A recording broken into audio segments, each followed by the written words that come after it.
Welcome back to NJ.com. Matt Stanmyre here once again with Mike Kinney, our high school football expert from the Star Ledger. We're about to get into the top 20. It was a very exciting week. We're starting off with Montclair East Orange. Where else can you start?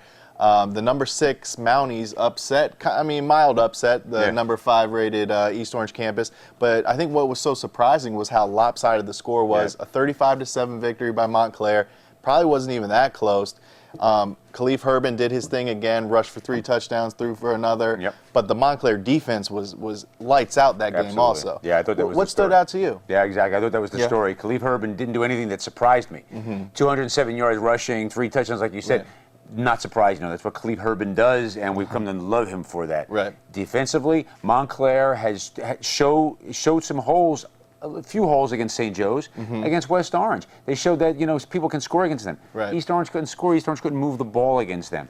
And you asked John Fiore about that, the head coach at Montclair. What was the difference today? He said we made a couple key mistakes in both those games, and then they scored after those mistakes. Little mistakes, mental mistakes, or we dropped the interception.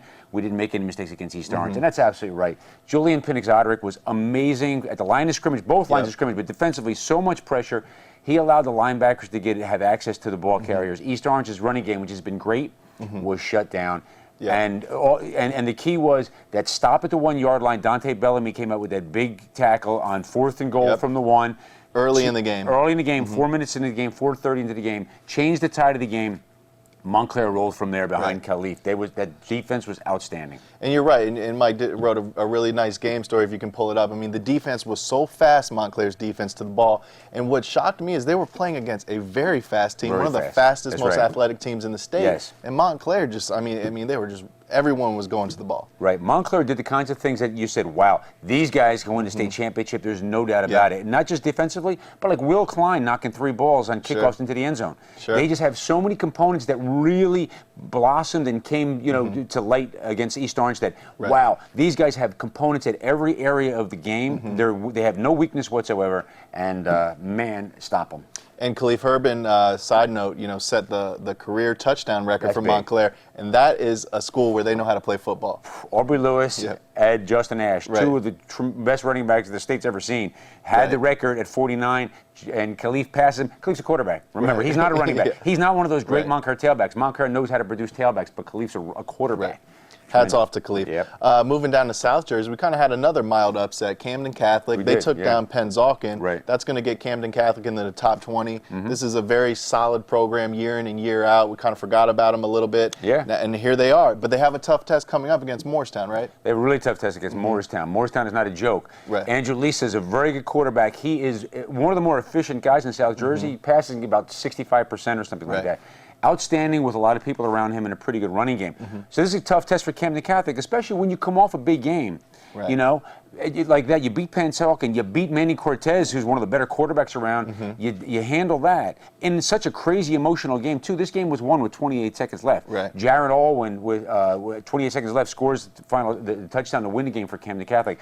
What's the week of practice like? Is it a great week because you had the big upset and you're ready to go now? Or is you're so emotionally drained that you can't handle Morristown? This is a huge test for Camden Catholic, maybe as big as the Pennsauken game was, when little was expected of them. Definitely. That's now, a good all of point. A sudden, yeah, definitely. You can always have that letdown, and they were, they sure played their butts off. Exciting stuff in South Jersey. Another really good matchup coming up this week. You got Pascack Valley. We got them number 17 in our top 20. They're going up against St. Joe's of Montvale, number 6. Last year, Montvale really took it to them. They beat them 49-17. Do you think PV has a chance in this one? I think PV has a chance if things go right in the first quarter, if they don't make mistakes, and they can establish the running game a little bit. Since the Old Tapan game, which opened the season, they won that by 2 points. They've been rolling. Nobody's come close to 21 points by them.